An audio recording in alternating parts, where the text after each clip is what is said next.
Do we know where we are sitting here?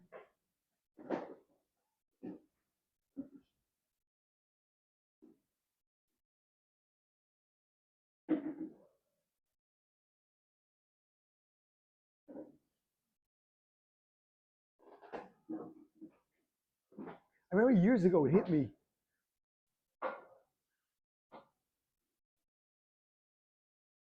I was working on my schedule, and then I heard myself say, when I miss Mincha Yeshiva, so I go down and I grab a minyan at the kotel. I grab a minyan at the kotel.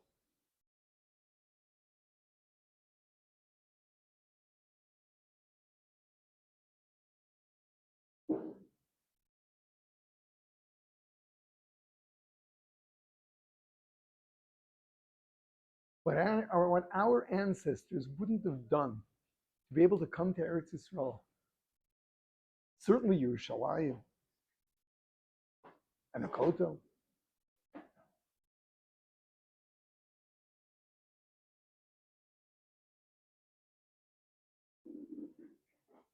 I don't know if this is really discussed enough here.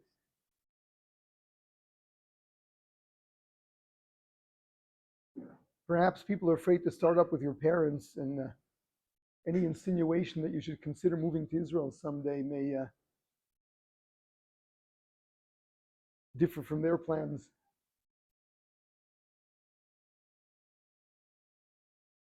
But living in Eretz Yisrael is central to Judaism,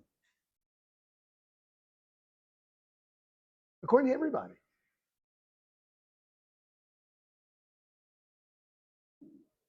Rashi brings a medrash, and the Ramban brings it down in full.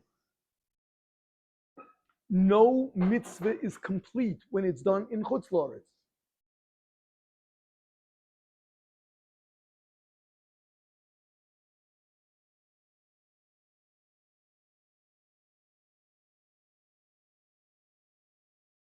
There was a certain Adam Gadol that when he flew to Eretz Yisrael, if he landed by day and he had already put on tefillin that day, he would put them on again.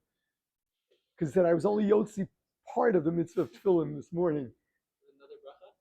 Oh yeah, of course. Now I want to do the complete mitzvah.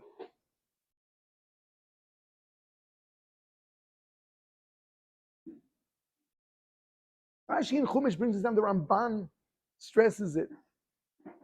Oh, how much the Ramban yearned to come to Eretz Yisrael, and he came here and he was killed here.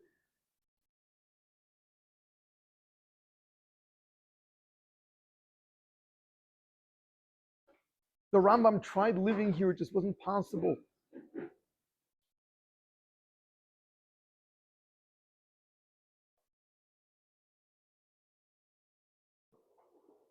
Later generations,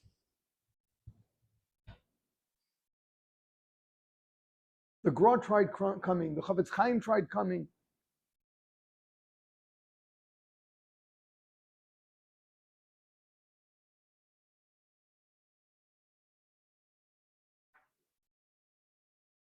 Forgive me, but I keep saying this, we spoiled brats, we come and go as we please, complain about everything.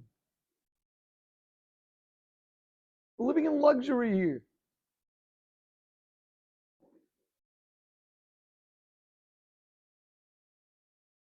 We should be dancing every day, certainly thanking Hashem. And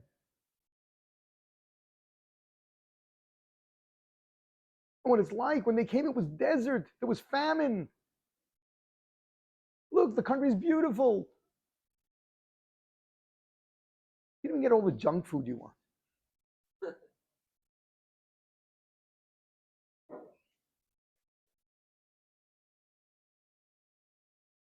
The schus of being here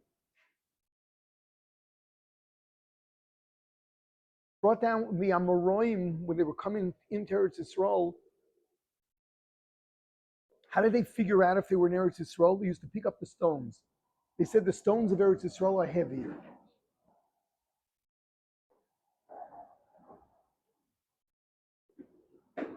What they felt was the ruchnias, the history.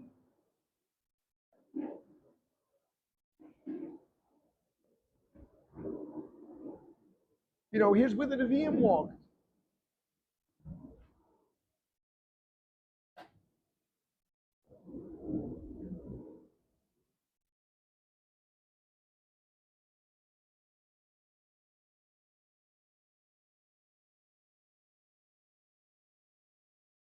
Here, when people did an Avera B'Shogeg, they brought a korban chatos.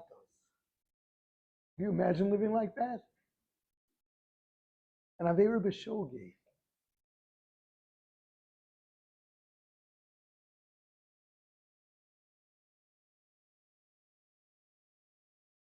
The stones are heavier.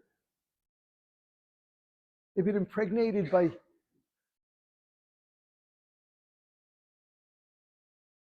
really centuries of Klal Yisrael living here with a Beis Hamikdash. In Bayis Rishon, there were Nevi'im walking the streets. There were yeshivas where they taught prophecy.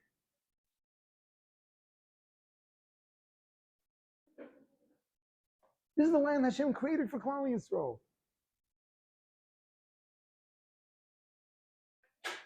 Everyone knows every soil and climate can grow specific things. What grows best in Eretz Yisrael? I don't just mean oranges. Jews, this is the place the Jew grows. Everyone comes here to grow. It's so deeply ingrained, even in Israeli culture among secular Jews. There's some basic values that everyone walks around with.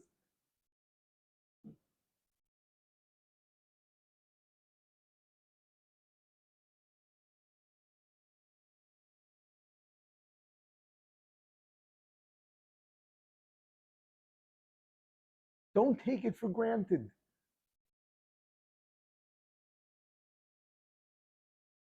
You've got to thank Hashem for this all the time and make use of it. And yes, let me plant this in your minds. You should think about living here someday.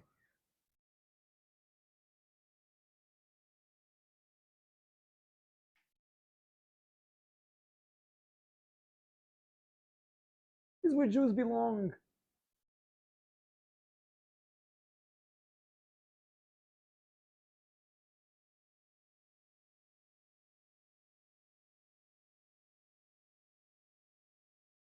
How do we get back? How do we get back here?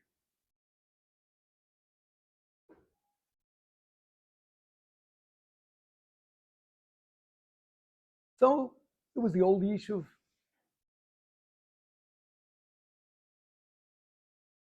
Communities in Chutz La'aretz, in Europe,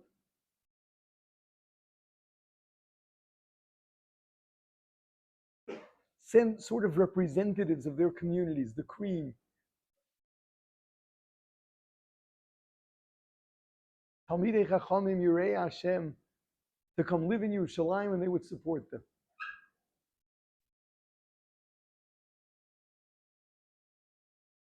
It really began with the Talmidei Hagra. The Vilna Gaon love of Eretz Yisrael was all the way up there. His Talmidim came, established a yishuv here.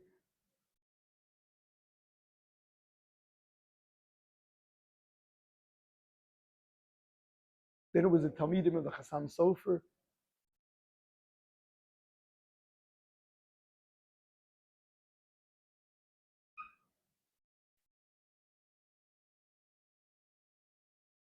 Yerushalayim, originally the old city, and then they branched out.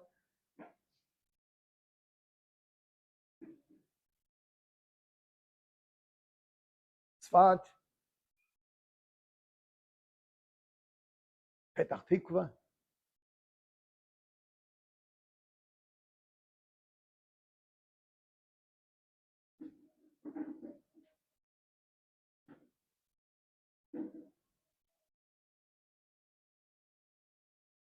And communities in Chutz La'aretz would support their nationals who were living here.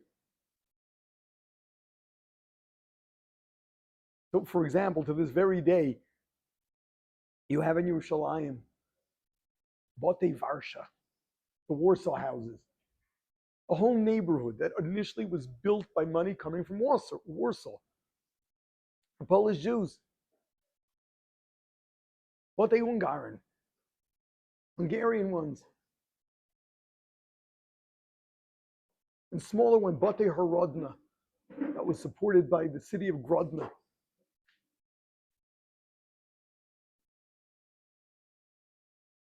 That was the old Yishuv.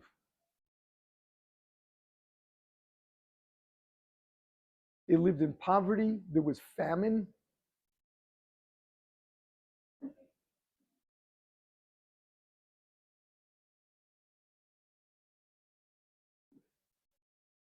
If you're interested in what life was like,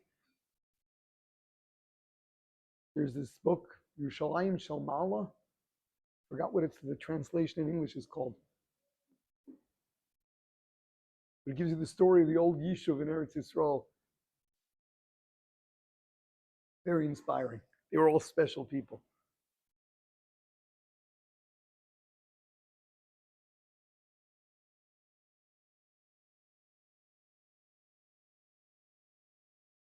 You read about the milkman and the carpenters, and these people were Mekubalim and Shas Jews.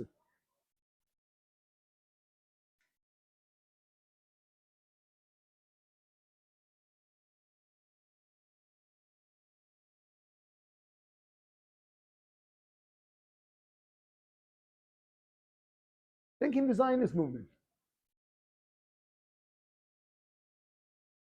Just for a little bit of background. Secular Zionism has nothing to do in ideology, has nothing to do with Eretz Yisrael. It is dealing with the Jewish problem. Herzl sensed that the only way to fight anti-Semitism, to put an end to anti-Semitism, is if we are not seen as a bunch of unwelcome guests in different countries, as a bunch of backward refugees, but if we have a country of our own,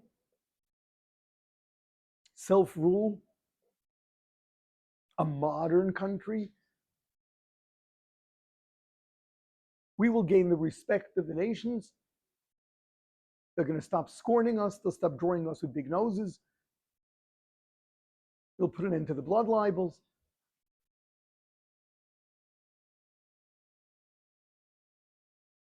This, by the way, was an offshoot of the Haskalah. The Haskalah was basically embarrassed of the ghetto Jew.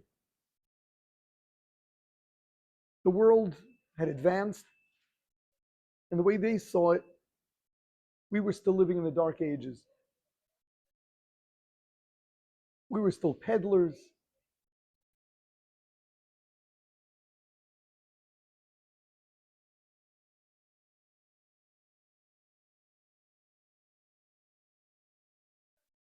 With liberation in Europe, the Renaissance, where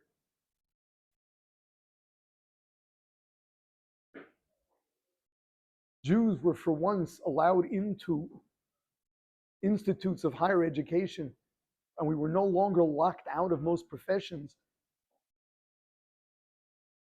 The Haskalah wanted us to grab the opportunity, move out of the ghetto, and join the modern world.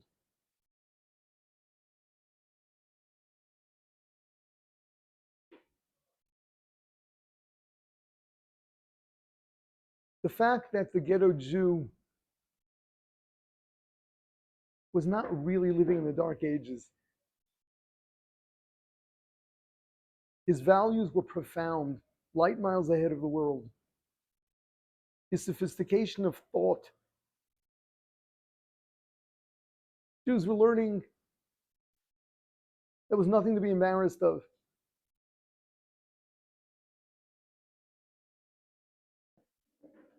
But secular Zionism saw the superficial side of it as an embarrassment.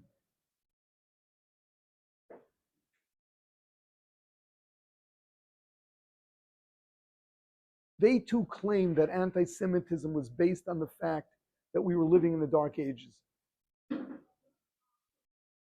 So Zionism was really part of this. We're changing the image of the Jew where we have a country of our own. That would change our whole stature in the eyes of the world. Where's that country going to be? Originally, it was the Uganda plan.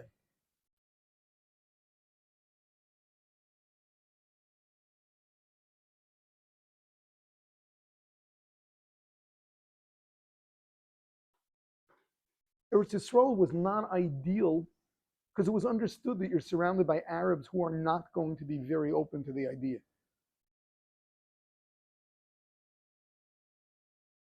It was the religious Zionists that pushed Eretz Yisrael. The religious Zionists to be totally separated from secular Zionists.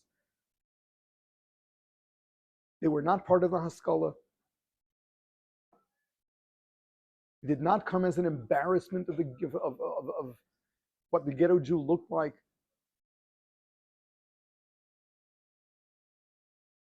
It was a real yearning to return to Eretz Yisrael. And the idea, and this is really where religious Zionism differed from the Groz Chibas Eretz Yisrael. It was a movement based on the idea that if we come back to Eretz Yisrael, we're going to bring Mashiach. Meaning, bringing Mashiach doesn't just mean do tshuva and Hashem will make everything happen. But you actually have to get physically involved in making Yemosa Mashiach happen.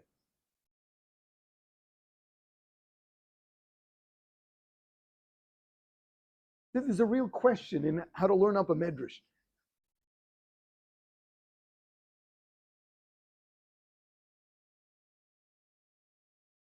Medrash says that in the future a bas kol will come out and ask me Pa'al im Kale, who worked with Hashem? And the Medrash is talking about how Hashem will announce, I'm ready to give your schar, your reward.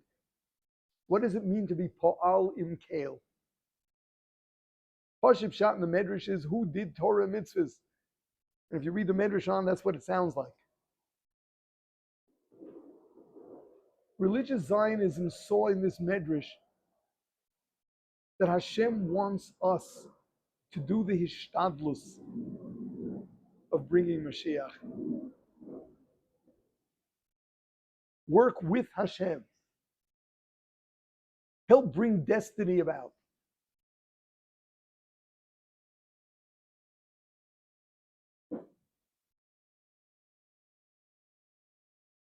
So this was not Eretz Yisrael as the answer to the Jewish problem.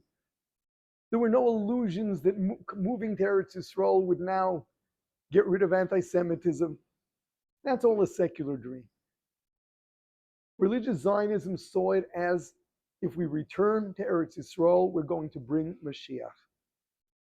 We have to help Mashiach happen.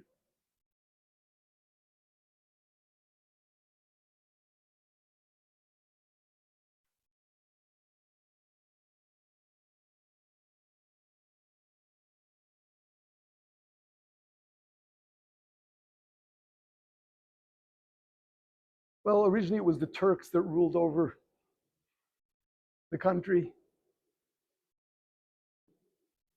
Then it was the British. The British went back and forth in terms of whether or not they were going to let the Jews here. There were quotas.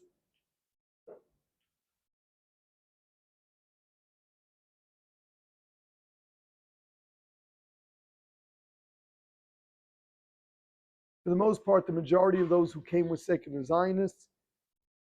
This was before the war, before World War II.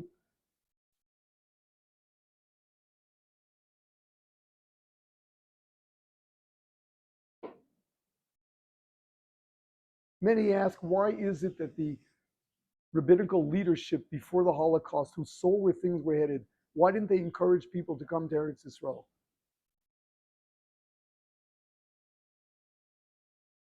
Many believe it was a terrible mistake. Very interesting. Many different people approached the Chafetz Chaim and asked him what to do. He did not give the same answer to everyone.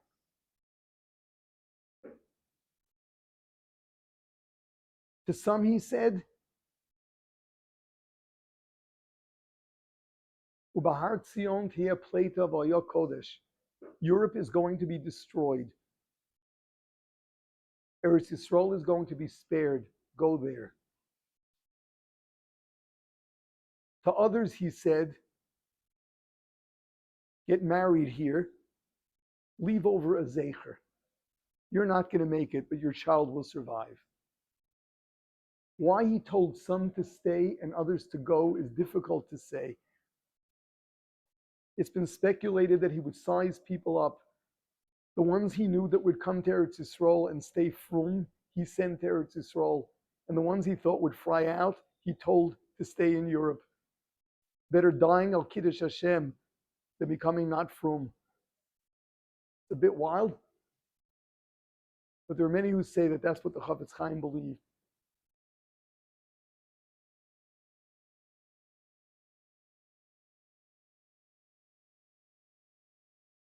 The rest is history. It was not the Yishuv Hayashon. It was not the old Yishuv of the Talmidei Agron, the Talmidei Chasam Sofer, and their descendants that declared the state. It was essentially a secular movement. The religious Zionists reached a compromise in the Megillat HaAtzmaut, in the Declaration of Independence of Israel.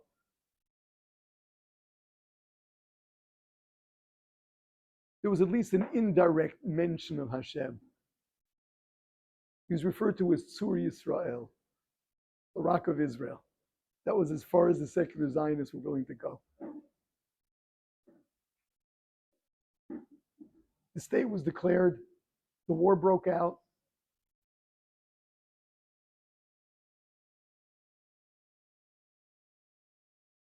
The War of 48, the War of Independence, left us with a small state with indefensible borders.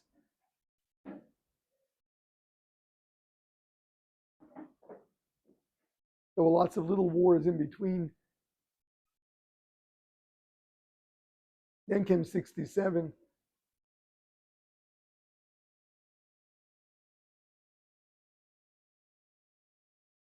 Where it was clear that all the Arab states were about to annihilate the state of Israel. And miracles happen.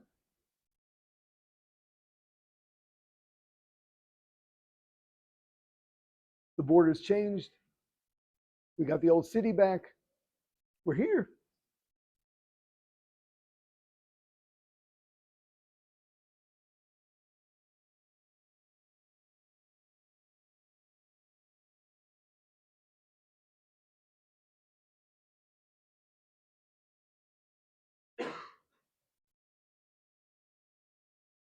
Where does the government stand? Right, left?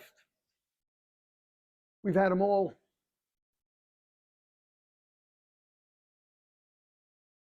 It's a matter of who forms the government, what the coalition is like. Baruch Hashem, the world of the yeshivas has flourished here.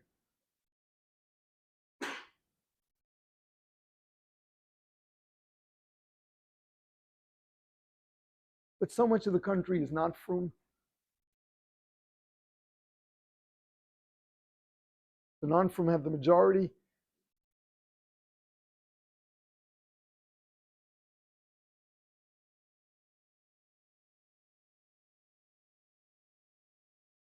So, we're torn. We're so fortunate to be here. we are so indebted to all of those who made it happen.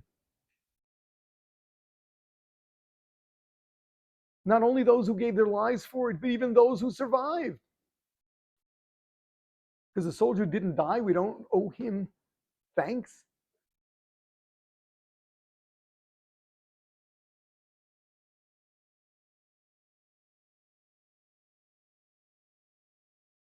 And of course, we owe Hashem so much appreciation.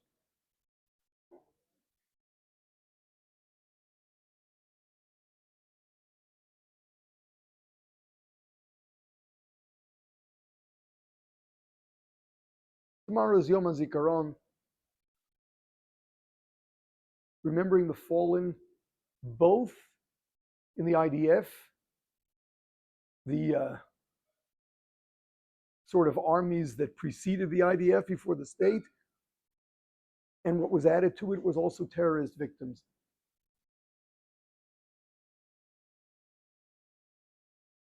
There's no room for dispute over whether or not they deserve recognition.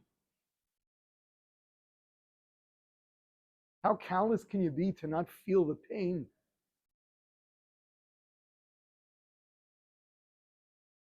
of widows, of orphans, people who lost siblings, who lost parents, lost children?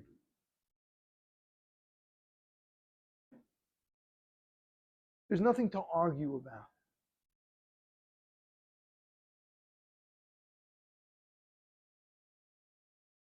The issue is how to commemorate it, which is not a major issue.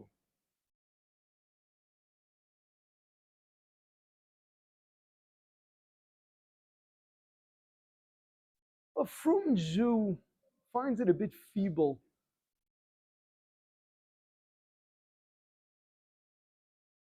to remember people who died al Kiddush Hashem by way of a moment of silence.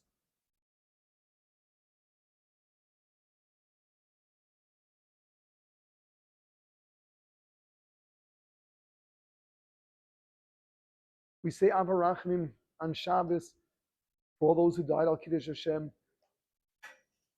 When we do commemorate anyone deceased, it's with Torah, it's with Chesed. A moment of silence that was taken from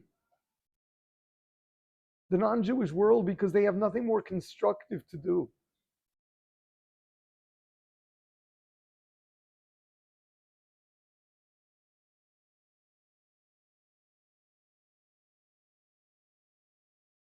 So in the yeshiva, you're sitting and learning. We generally put a sign up that the learning of the day should be dedicated to the memory of the fallen, should be a schus for them.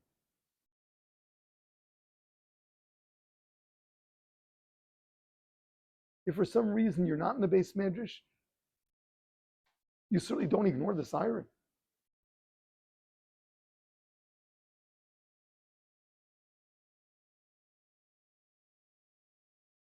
I know there are many who choose to ignore the siren because that's some kind of recognition of the secular state.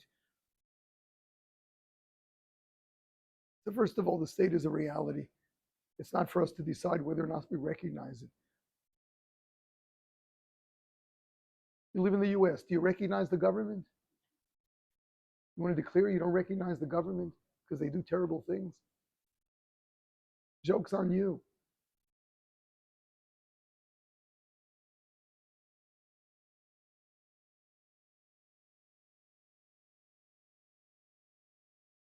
How insensitive and callous can one be if you're not sitting and learning?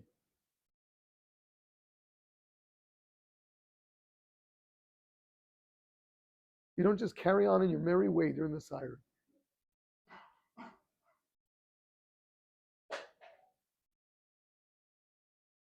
What do you do for the 2 minutes? Don't waste time.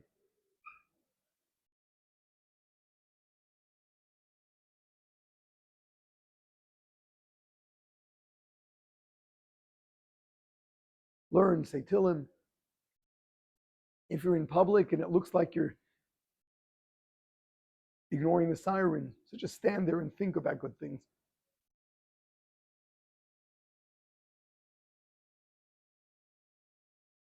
That's Yom Hazikaron.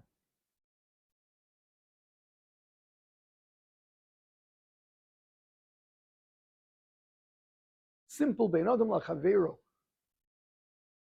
To feel others' pain, to feel the pain of other Jews. It's our own pain too. So many Jews have been killed over the years.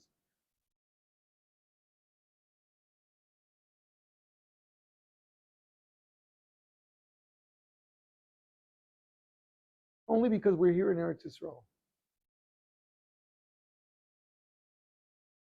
Then comes the issue of Yom Ha'atzmaut.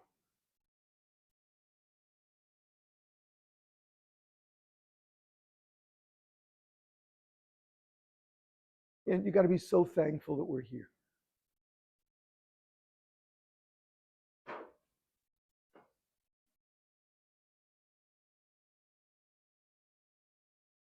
You know, religious Zionism views the state,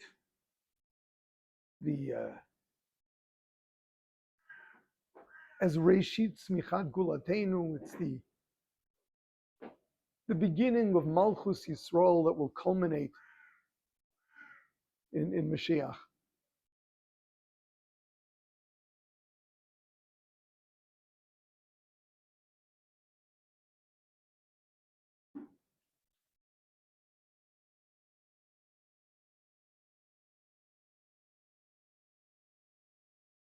You can understand that this is something not everyone buys into.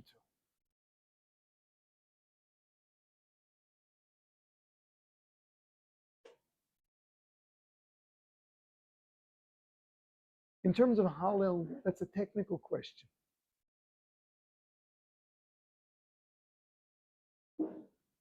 Generally speaking, we say Hallel when our lives were saved. On Hey Iyar in 48, the war began.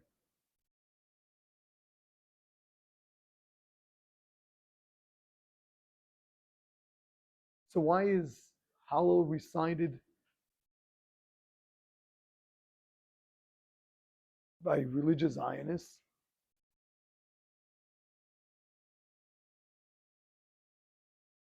So a lot of it is based on a Rambam in Hilchas Chanukah, which is interesting. The Rambam, when explaining the Yom Tov of Hanukkah, says that with the victory of the Maccabees, Malchus Yisrael was restored for about 200 years. Sounds like that's part of what we're saying Hallel about.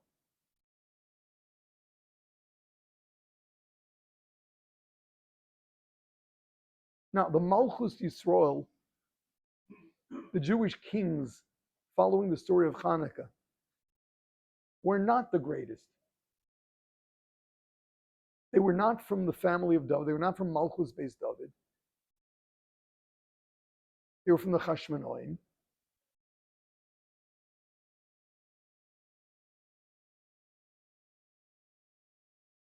On several occasions, they killed out all of the Chachamim.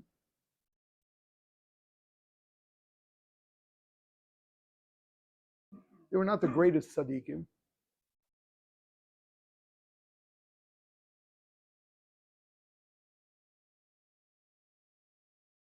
But the Rambam sees that, the fact that there was a Malchus Yisrael, as something to make a yontif over.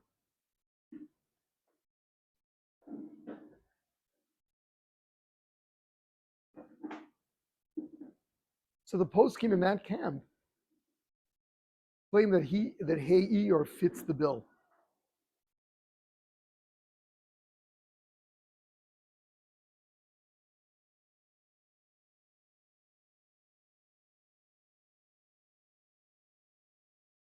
You could understand that not everybody is willing to go along with that and refer to the Israeli government as Malchus Yisrael.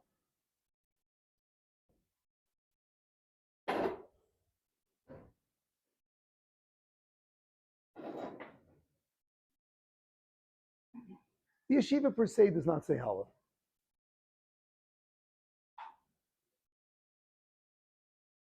But unlike the Balei Tshuva here, most of you come from homes that are affiliated with their communities, with their Rabbanim.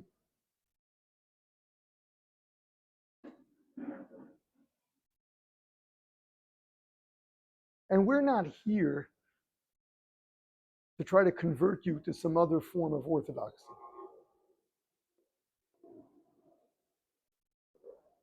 We just want to make sure that you really know Hashem exists. We want to make sure that you've got emunah, that you understand the process of halacha, that you take halacha seriously, that you love Talmud Torah, you love learning.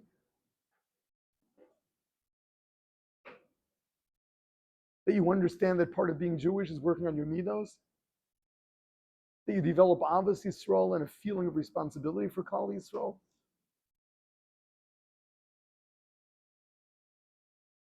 We're not here to tell you to stop following a family Rav if that's what you've got.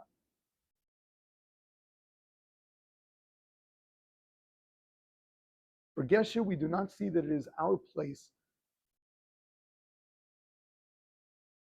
to go push any other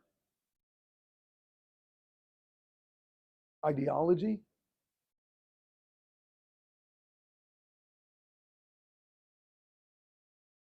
Face it, you're in the right place. You can go join the Tfilah Chagigit tomorrow morning, on Tuesday morning.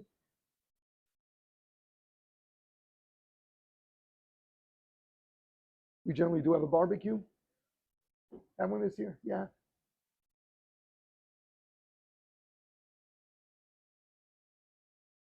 The one thing I would say is the most important thing to celebrate and not forget and never take for granted is that Baruch Hashem, we are back here. And hopefully it's for keeps.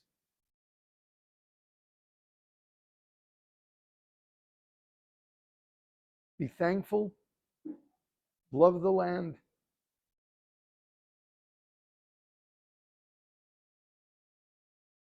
and yearn to live here.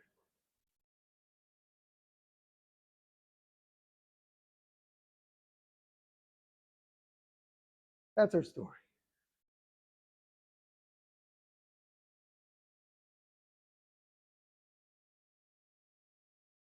Many of the ideas were nuanced. You're all mature enough to understand that. Okay?